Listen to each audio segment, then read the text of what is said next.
This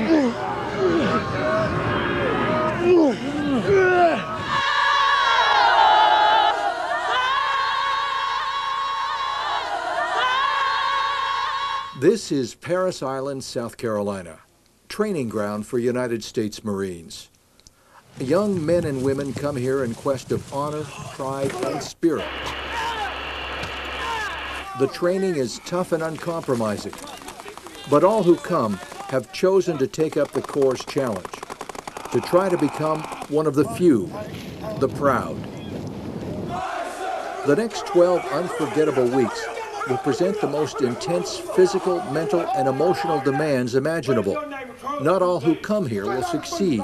So you ain't gonna make it. Ain't no way you gonna make it. But to gut it out, to see the training all the way through, the reward is a title that lasts forever.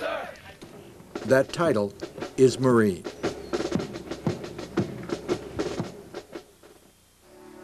Although the Marines first landed on Parris Island in the mid-1800s, it would be 1891 before a detachment would be permanently stationed here. The Marines served as guards while a large wooden dry dock was under construction. Designated as Marine Barracks, U.S. Naval Station, Port Royal, South Carolina in 1886, it would be 1893 before the first barracks were actually built. In 1911, the Navy redesignated Parris Island as the U.S. Naval Disciplinary Barracks, Port Royal. Marines worked as brig guards under the command of the Navy. As the United States drew closer to entering World War I, the country experienced a dramatic rise in patriotism. To keep pace with recruitment and the need to standardize Marine training, the Navy turned Parris Island over to the Corps in 1915. In October of that year, the USS Prairie steamed into the Beaufort River, carrying the first 750 men for the newly established training base.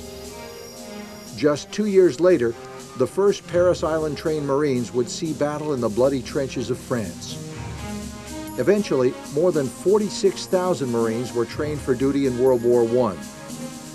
Then, between 1922 and the mid-1930s, recruit training slowed with only about 300 recruits reporting each month. But after the United States entered World War II in 1941, the training pace intensified to the point where more than 6,800 new recruits reported monthly. In total, more than 204,000 Marines were trained for service in World War II, with as many as 20,000 being trained at one time. In 1946, Marine Corps leaders reorganized the post at Parris Island and decided to give it a designation that would reflect its primary mission, the training of Marine recruits. That's when it became the world-famous Marine Corps recruit depot, Parris Island, South Carolina. Women Marines are also an integral part of Parris Island's history. First arriving in 1943 as reservists, in 1949, the year following the passing of the Women's Armed Services Integration Act, a separate battalion exclusively for the training of female recruits was permanently established at Parris Island. And today, the primary mission at what is perhaps the most famous military post in the world continues to be the producing of highly disciplined, basically trained Marines.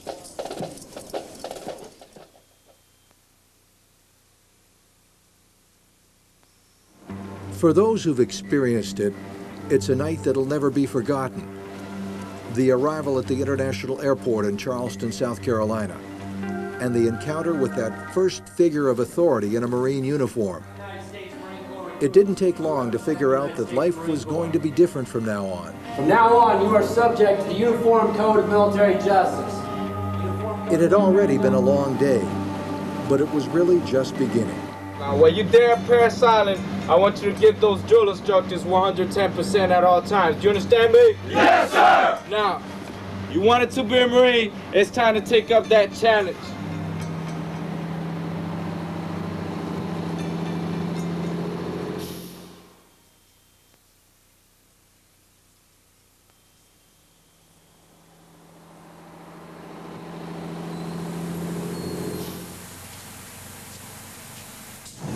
Sometime today might be nice. Hurry up! Go, get off the bus! Get on the hill. Seeing and hearing that drill instructor for the first time catches everyone off guard. Your head and eyes remain straight to the front. Your chin is slightly tucked. But most importantly, your mouth is shut. You are now aboard Marine Corps Crew Depot, Parris Island, South Carolina. It leaves you dazed, confused, and more than anything, scared, almost afraid to think of what might be coming next.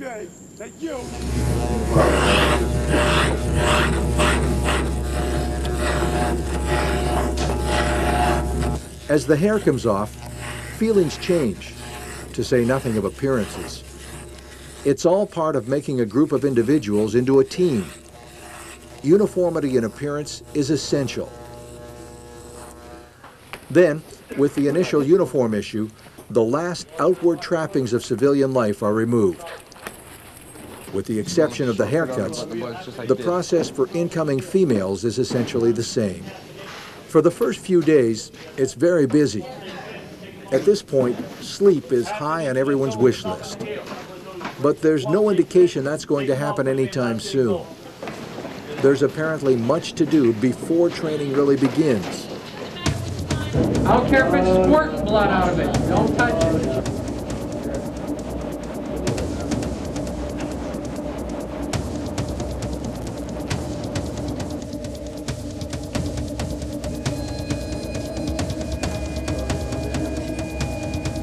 How you doing this morning? Okay, sir. Are you having any dental problems today? No, sir.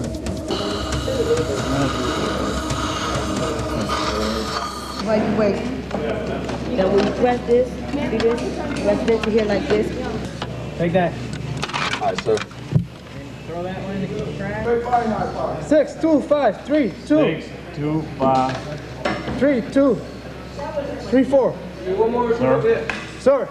The first 3 or 4 days are spent at the receiving barracks undergoing initial processing into the Corps.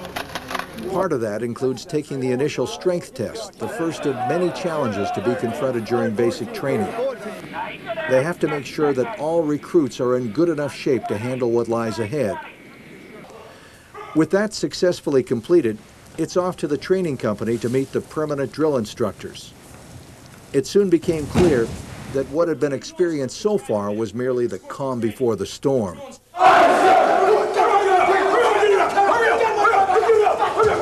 How about, we're waiting on you, how about that truck?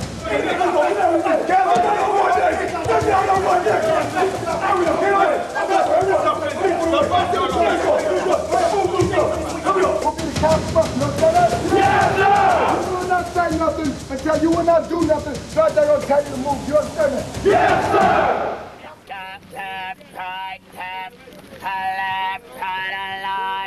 For the next 3 to 5 days, the platoons get to know their drill instructors a little better.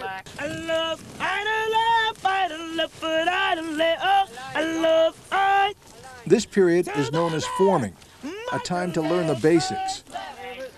Close order drill not only offers a means of orderly movement from one place to another, its more important purpose is to instill teamwork and discipline. No, you understand that? Sir, yes, sir! Oh, you understand that? Yes, sir! You take that, as soon as that left foot goes forward, you're pivoting in my column, you understand that? Yes, sir! Squad leaders, you know what you're doing, don't you? Sir, yes, sir! It's driven home early and often that obedience to orders comes without question or hesitation. You don't scratch your face! This is a new way of life, unlike anything any recruit has ever experienced. Time is precious. The clock rules everyone's life. Every event has its place and time. The days seem long and unending. To the drill instructors, though, Yes, sir! No longer! Yes, sir! well, they have their work cut out for them. Somehow they have to take a bunch of raw, undisciplined individuals and turn them into a team of fierce fighting warriors. And they've got to get it done in 12 short weeks.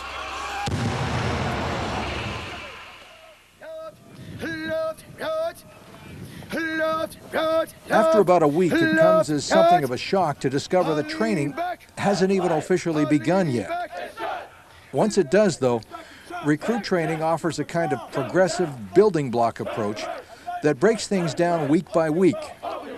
In the beginning, the emphasis is on strengthening the body through rigorous resistance and endurance exercises. The purpose of that is to prepare everyone to physically conquer the more challenging events that come toward the end of training.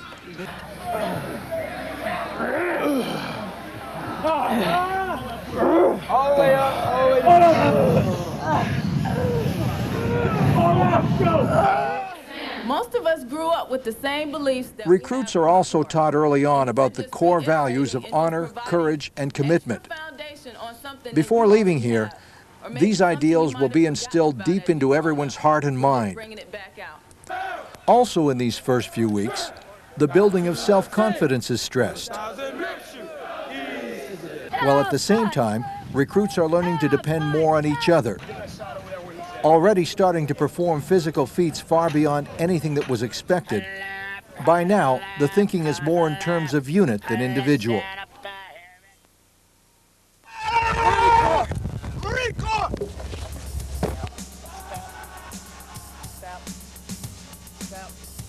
After 2 weeks of training, the routine is starting to take hold, and each day seems to bring something new.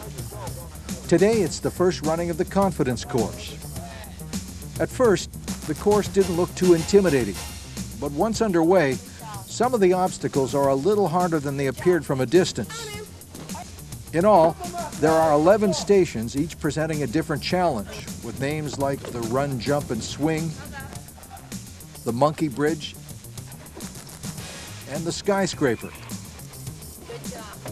And of course, the slide for life, the ultimate confidence builder. After climbing a cargo net about 20 feet up to a platform, you slide down one of 3 gradually descending ropes for 60 feet over a pool of water. On the way down, you have to make position changes. It's quite a relief to finally get your feet back on solid ground. Academic instruction also begins early in boot camp.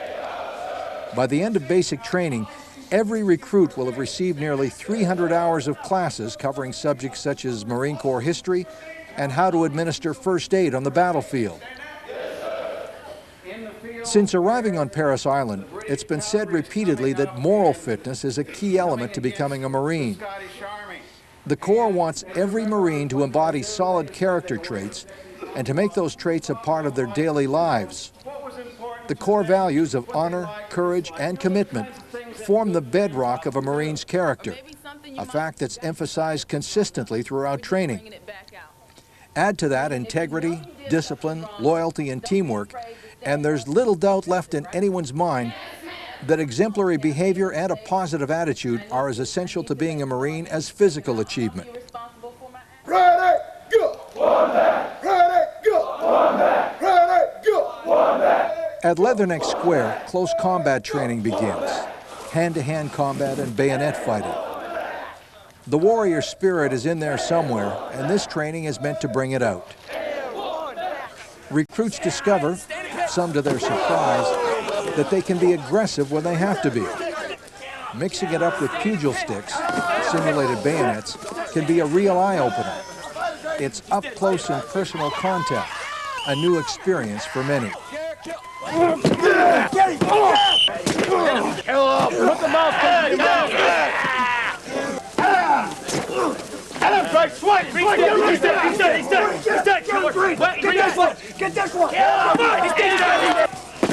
Oh, get on him! Kill him! Get on him!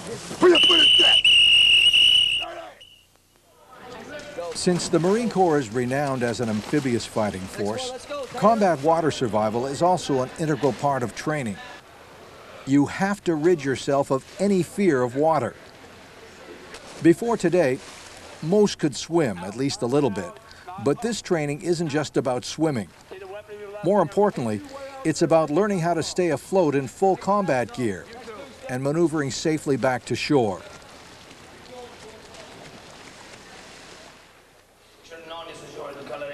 Yes, sir.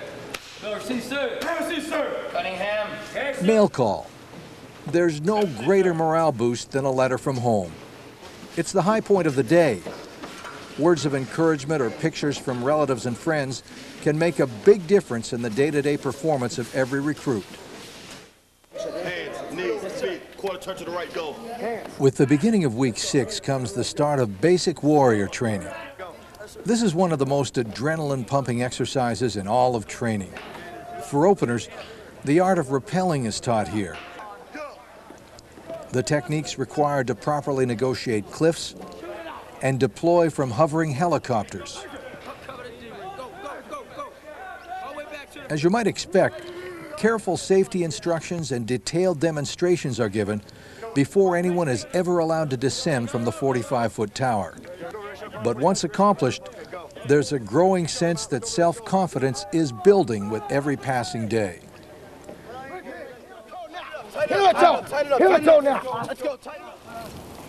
The gas chamber.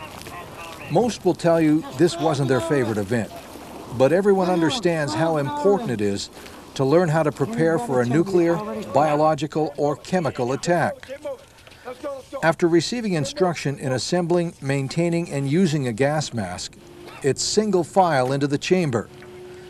After a few minutes, once the noxious smoke fills the room, the instructor says, "Take the mask off."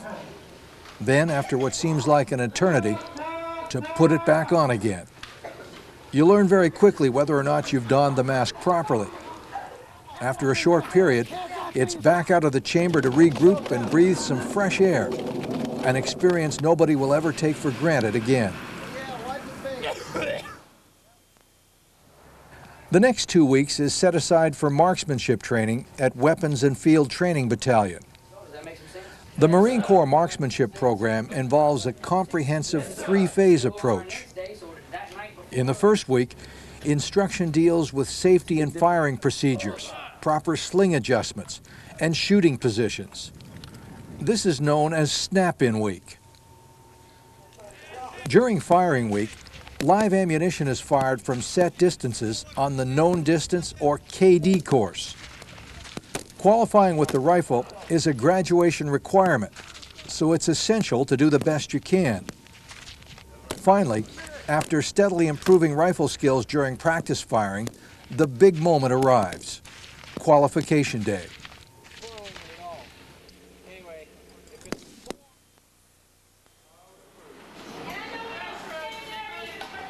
Following the rifle range, it's a week of either mess or maintenance duties. Some work in the mess hall serving chow, while others are assigned maintenance duties elsewhere on the depot. This is usually a less stressful part of the training process, a welcome break from the drill instructors, and it also gives them a break from their recruits. It's a good time to recharge batteries and get ready for the final push.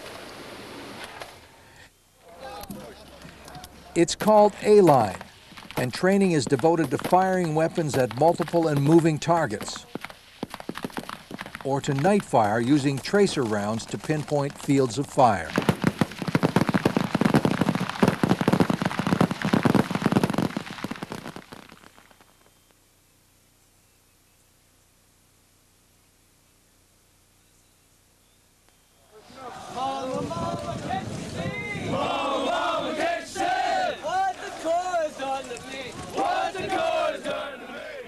The Crucible is the final test.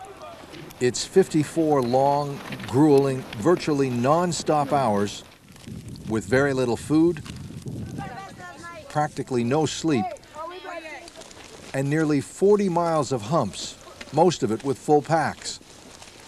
Everything that's been learned to this point is applied here, as everyone gets pushed to the threshold of their physical, mental, and moral limits. It's unit before self as teamwork and core values are emphasized over and over again.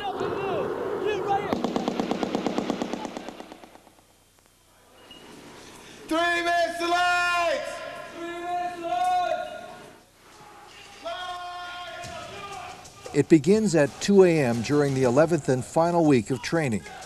The last week anyone here will be called recruit. But it will be a long 2.5 days before it's over. During the Crucible, the challenges come from a series of warrior stations, each named for a Marine Corps hero whose life and death epitomized the core values of honor, courage, and commitment. After the platoons have been broken down into 12 to 16 member teams, each event pits a team against the clock and their assignment.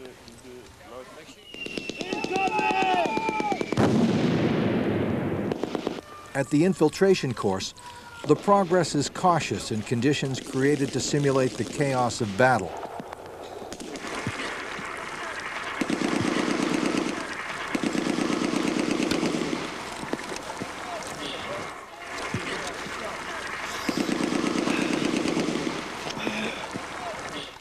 Along the way, one team member is designated as a casualty.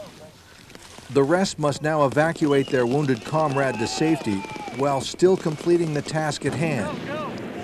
Lesson learned: Marines never, ever leave their wounded on the battlefield. Team, how are you doing as far as your buddy there? After the event, the teams are assembled and the drill instructors discuss with them how their particular assignment was handled and how it might be done better the next time.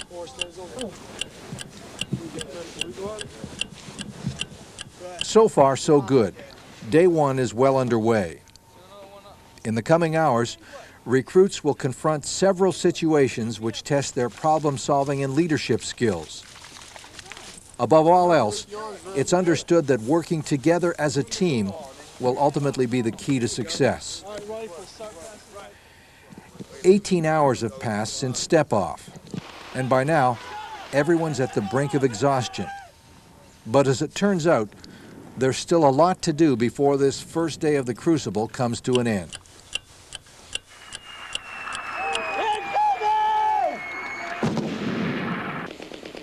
The night infiltration course simulates a resupply mission, and it's very similar to the daytime running of this same course, except that now it's necessary to find both the energy and the will to continue.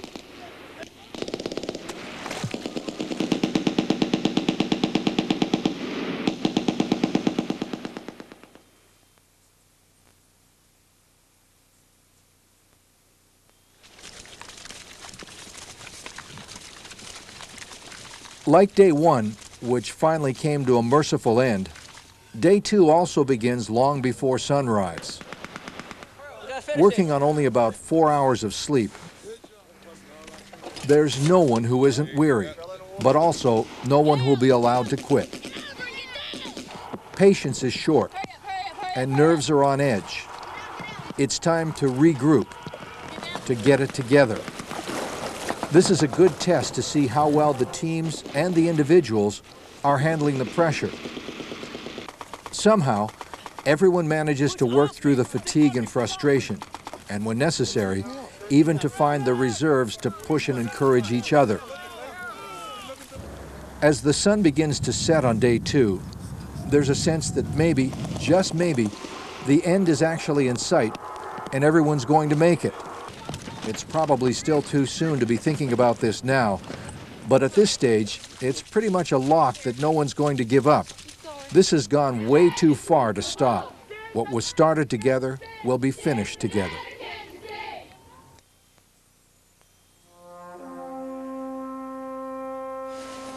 Hey, get the one jump back. Get that ice man on top of the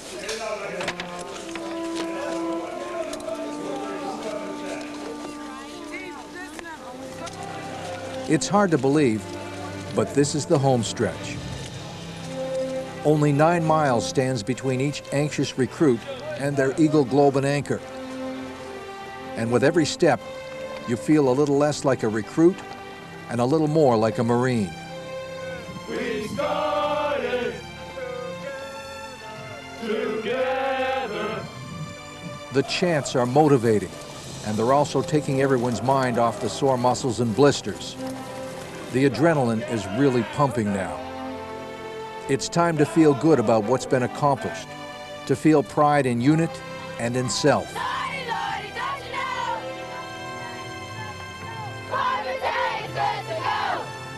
Finally, the Iwo Jima Monument comes into view. Just a few more feet, and everyone here can say, "We've made it."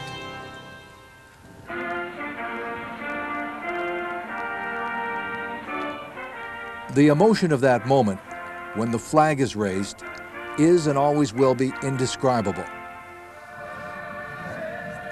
But when the drill instructors stood in front of their platoons and placed that Eagle, Globe, and Anchor in all of those outstretched hands, it was like a moment frozen in time. The blood, sweat, and tears of the past 11 weeks had been well worth it. Once you wrap your hand around that emblem, you can actually feel the transformation taking place. And unless you've actually experienced the rigors of what surely must be the toughest training there is, there's no way to explain the feeling. You just know instinctively that you're forever changed. You are Marines.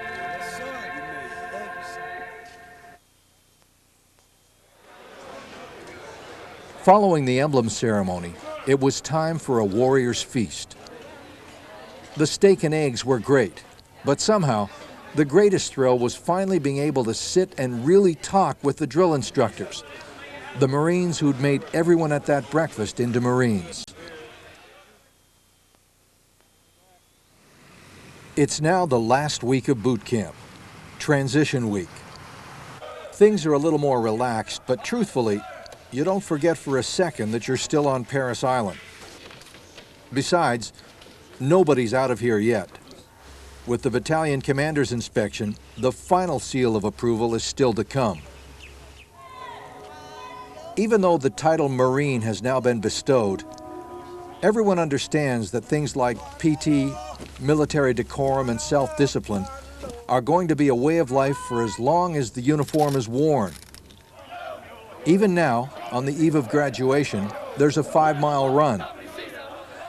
Led by the company officers and drill instructors, it's called the Motivation Run.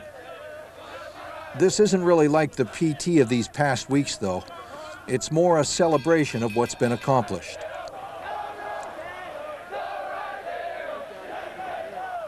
It's also Family Day, and for most, the first time family and friends have been seen for at least 13 weeks. For others, it's been even longer. This day has been a long time coming.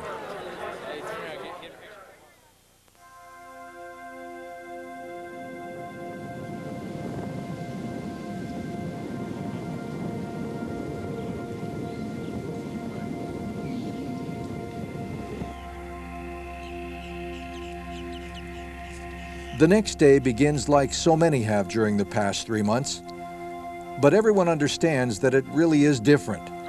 It's the last day on Parris Island, and even more importantly, it's the day when the Corps will officially unveil its newest Marines. It's graduation day.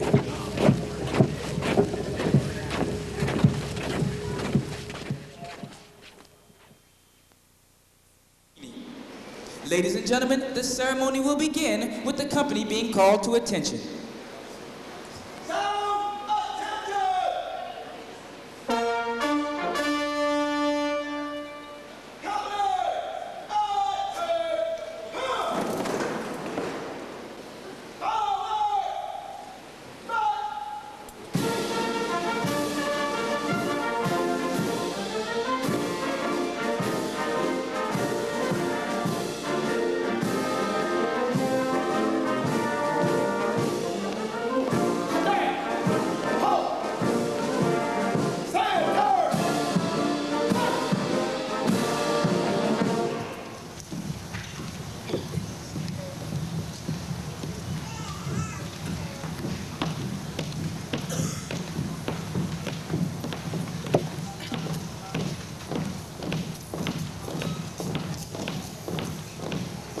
Get down! Halt! Stand tight! Fight!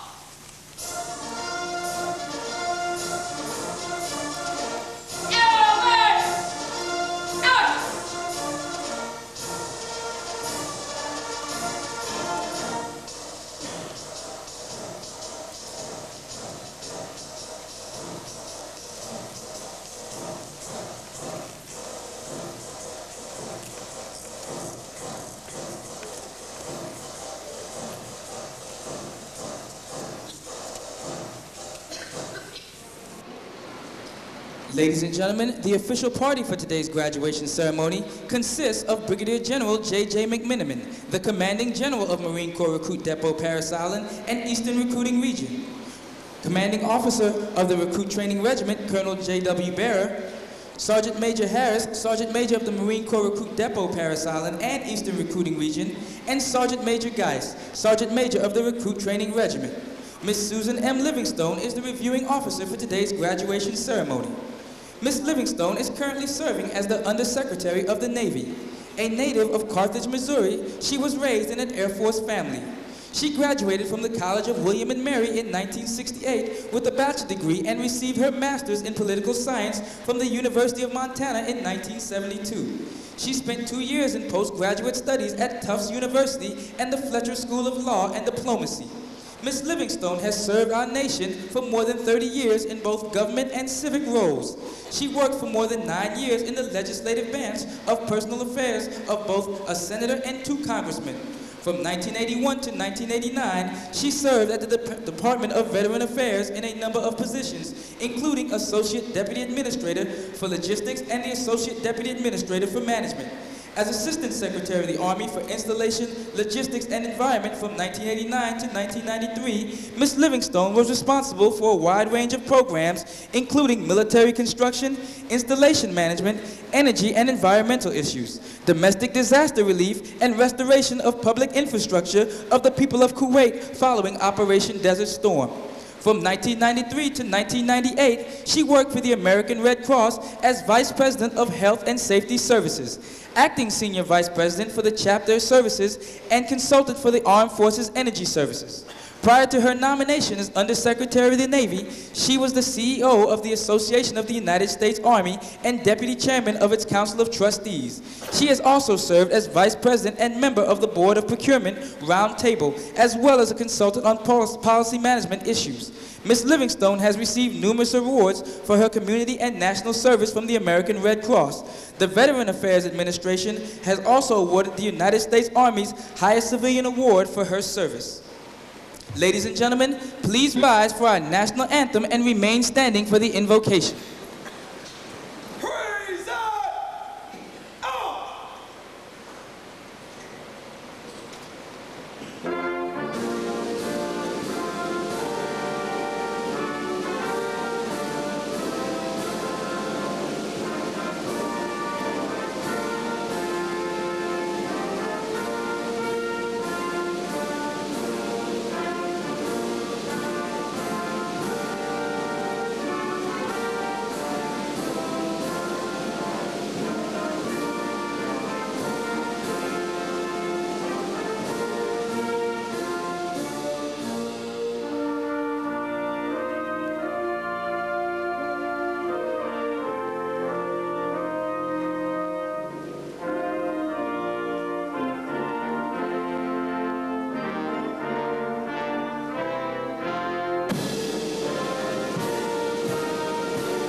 Ladies and gentlemen, Lieutenant Randall Clark, the chaplain of the 2nd Recruit Training Battalion, will deliver the invocation.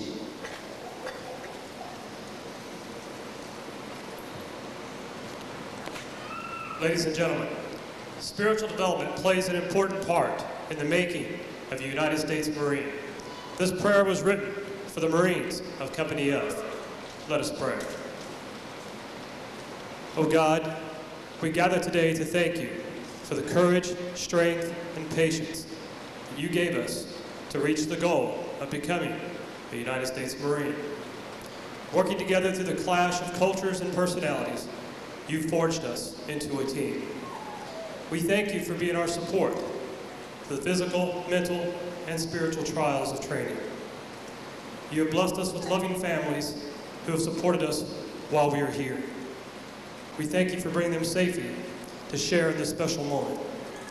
We pray that you'll continue to watch over them and us in the future. Amen. Thank you. You may be seated.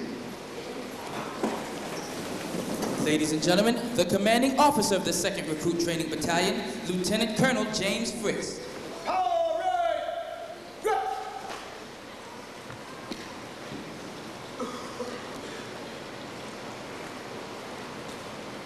Good morning, the Honorable Miss Livingston. Ladies and gentlemen, on behalf of the Commanding General, Brigadier General McMiniman, welcome to Parris Island and this morning's graduation ceremony. I'd like to take a few minutes to talk to you about the Marines who are proudly seated here before us. Over the past 3 months, they have been challenged in many ways. But last Thursday morning, they completed their most difficult challenge, called the Crucible. For these young men, the Crucible was like a 54-hour final exam that challenged them physically, mentally, and morally. They marched nearly 40 miles, they negotiated challenging obstacles, and they solved difficult problems that could only be achieved by working together as a team. They did all this with only 2.5 meals to sustain them and 4 hours of sleep each night. They had to apply all that they learned in the past 11 weeks, including our core values of honor, courage, and commitment.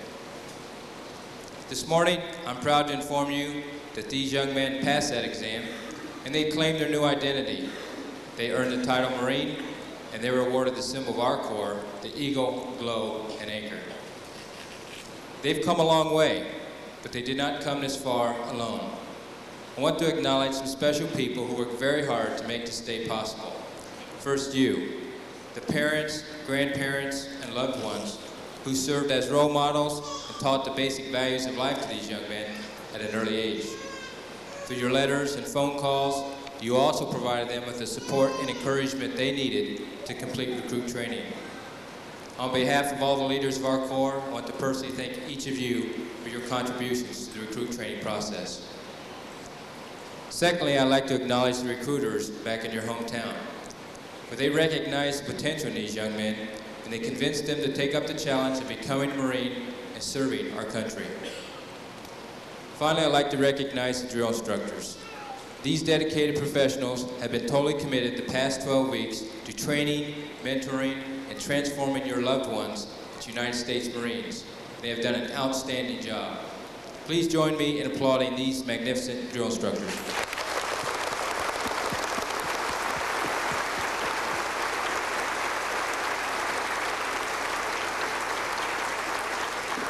In closing, I would like to say a few words to your new Marines. Good morning, Marines. Good morning, sir. You've come a long way since standing on those yellow footprints at receiving. I'm extremely proud of you, and I salute all of you for what you've achieved here during your training. As you prepare to depart Parris Island, allow me to offer you these few words of advice. Remember who you are, and what you have the potential to be. Good luck, Godspeed, and Semper Fi. Ladies and gentlemen, I present to you the newest and proudest Marines of our Corps.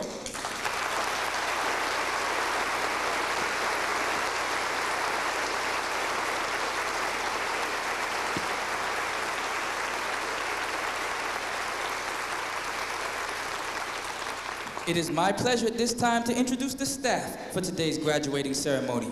Please hold your applause until after all the staff have been introduced. The commanding officer of Company F is Captain Aldrich Blunt. The first sergeant of Company F is First Sergeant Curtis Howard. The series commander for the 2048 series is Captain Kevin York. The series gunnery sergeant for the 2048 series is Gunnery Sergeant Rodney Michael. The series commander for the 2052 series is Captain Matthew Tumanella. The series gunnery sergeant for the 2052 series is Gunnery Sergeant Dallas Poole. The commanding officer of Company O is Captain Mary Flatley. The first sergeant of Company O is First Sergeant Mary Fisk. The series commander for the 4020 series is First Lieutenant Mandela Treadaway.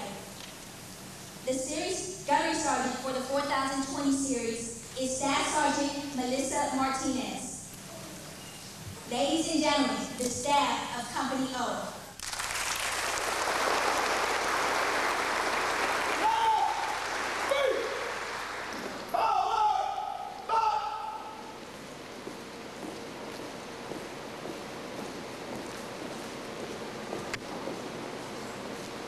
Ladies and gentlemen, the Marines most responsible for training this morning's graduates are the platoon drill instructors. Prior to assignment, each drill instructor takes a pledge which reads as follows. These recruits are entrusted to my care. I will train them to the best of my ability. I will develop them into smartly disciplined, physically fit, basically trained Marines, thoroughly indoctrinated in love of corps and country. I will demand of them and demonstrate by my own example the highest standards of personal conduct, morality, and professional skill. It is my pleasure at this time to introduce you to the Marines most directly responsible for the training of Company F. Please hold your applause until after all the drill instructors have been introduced. The senior drill instructor of Platoon 2048 is Staff Sergeant Kingsley Price. He is assisted by drill instructors Sergeant Justin Forbes, Sergeant Wayne Nugent, and Sergeant Daniel Collinson. The senior drill instructor of Platoon 2049 is Staff Sergeant Shannon Johnson. He is assisted by drill instructors Staff Sergeant Joseph Velosi and Sergeant Ronnie Williams. The senior drill instructor of Platoon 2050 is Staff Sergeant Philip Anderson. He is assisted by drill instructors Sergeant John Kennedy, Sergeant Robert Stewart, and Sergeant Danny Worth. The senior drill instructor of Platoon 4020 is Staff Sergeant Anne-Marie Peters. She is assisted by drill instructors Staff Sergeant Lillian Carter, Sergeant Alicia Tienda, and Sergeant Summer Crouch. The senior drill instructor of Platoon 4021 is Staff Sergeant Sherry Hopper. She is assisted by drill instructors Staff Sergeant Felicia Palaz and Sergeant Brandy Catlett. The senior drill instructor of Platoon 2052 is Gunner Sergeant William Slade. He is assisted by drill instructors Staff Sergeant Arnold Rendon, Staff Sergeant James Knuckles, and Staff Sergeant Roberto Rodriguez. The senior drill instructor of Platoon 2053 is Staff Sergeant Robert Shriver. He is assisted by drill instructors Staff Sergeant Stephen Doobie, Staff Sergeant Jeffrey Young, and Staff Sergeant Nicholas Diablo. Ladies and gentlemen, the drill instructors of the 2052 series.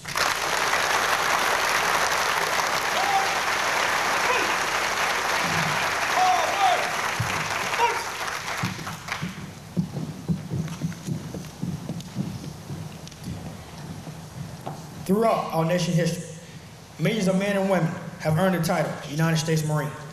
Many who have helped shape our nation's history join us here today. In keeping with the slogan, once a Marine, always a Marine, we would like to recognize them. We ask that those men and women in the audience who have served in the United States Marine Corps, please rise. Ladies and gentlemen, please join us in showing our appreciation for their dedicated service to Corps and country.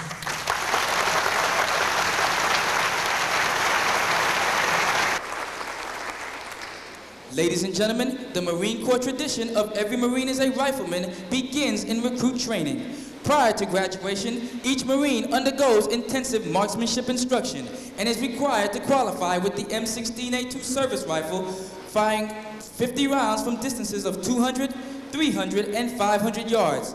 Physical fitness also plays an important part in the life of every Marine. The spirit of overall physical well-being is instilled and strengthened in every recruit so that it may be carried forward as their career as a Marine and beyond.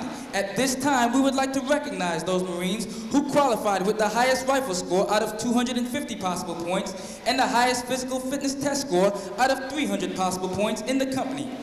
The high shooter of the 2048 series with a score of 238 points is PFC Gruchowski of Platoon 2050. He was trained by PMI Sergeant Lawrence and coached by Corporal Allman. The most physically fit Marine of the 2048 series with a score of 295 points is Private Gross of Platoon 2049.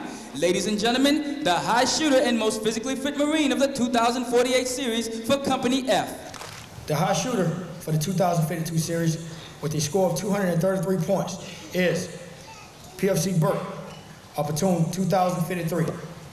He was trained by PMI Sergeant Smith and coached by Sergeant Suarez. The most physically fit Marine of the 2052 series with a score of 295 points is PFC Perry, a platoon, 2052. Ladies and gentlemen, the high shooter and most physically fit Marine of the 2052 series. The series high shooter with a score of 226 points is Private Shannon Young of platoon 4020. She was trained by PMI Staff Sergeant Thomas Parati and coached by Corporal Mullins. The most physically fit Marine of the 4020 series with a score of 292 is Private Rosemary Canetta of platoon 4020. Ladies and gentlemen, the high shooter and most physically fit Marine of Company O.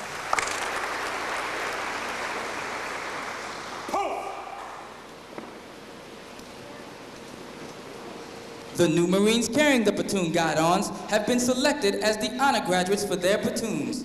They will now retire their guidons. Guys! Center! March!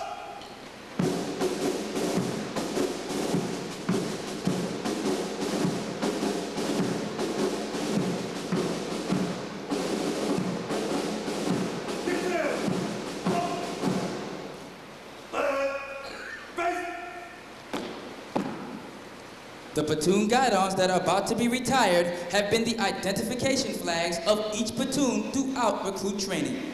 To each, the guidon is a symbol of spirit, dedication, teamwork, and unit identity.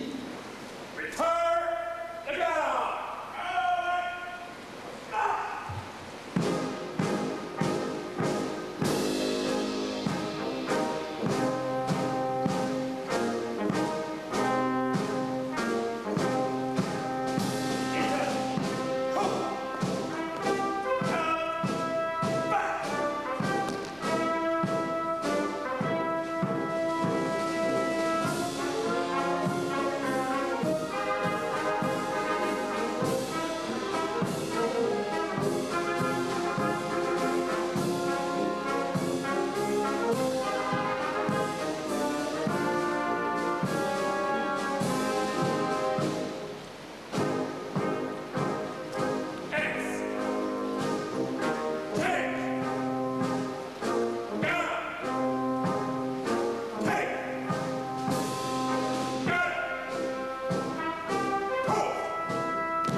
The guidons that are about to be retired have been the identification flags of each platoon throughout recruit training. To each, the guidon is a symbol of spirit, dedication, teamwork, and unit identity. Retire the guidon!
Lieutenant Colonel James Fritz, the commanding officer of the 2nd Recruit Training Battalion, will present the Honor Graduate Awards. He is accompanied by Sergeant Major Randall Kennedy. Please hold your applause until after all the awards have been presented. The Honor Graduate for Platoon 2048 is David Tyner from Locust Grove, Oklahoma. PFC Tyner was recruited by Staff Sergeant Dowdy and was trained by Senior Drill Instructor Staff Sergeant Kingsley Price.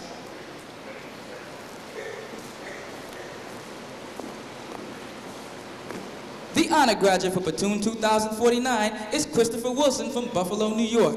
Lance Corporal Wilson was recruited by Staff Sergeant Lauder and was trained by Senior Drill Instructor Staff Sergeant Shannon Johnson.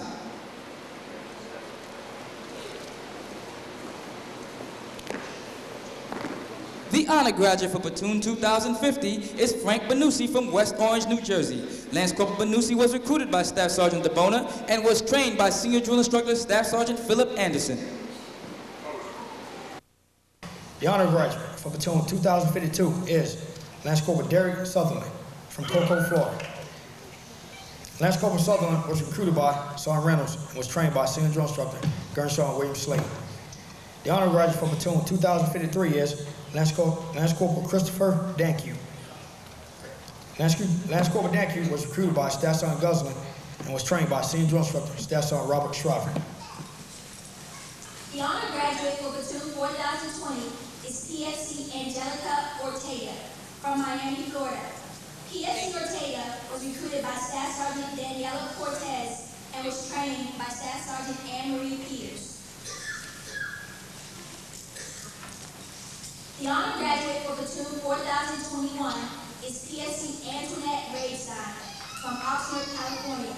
PFC Ravestein was recruited by Staff Sergeant Mario Medina and was trained by Staff Sergeant Sherry Hopper.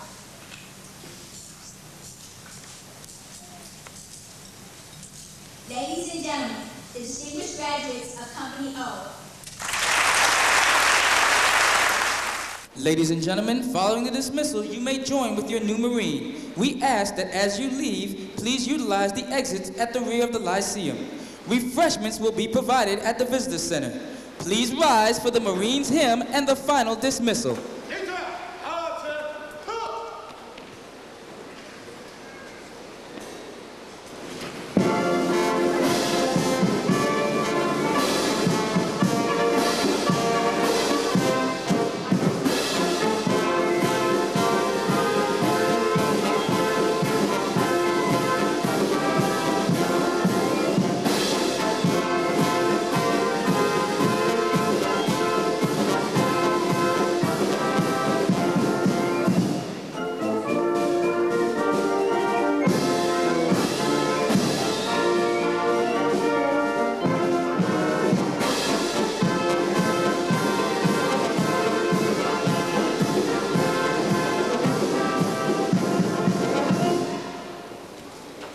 The senior drill instructors will now dismiss their platoons. This is the last and probably the most welcome order the new Marines receive from their senior drill instructors.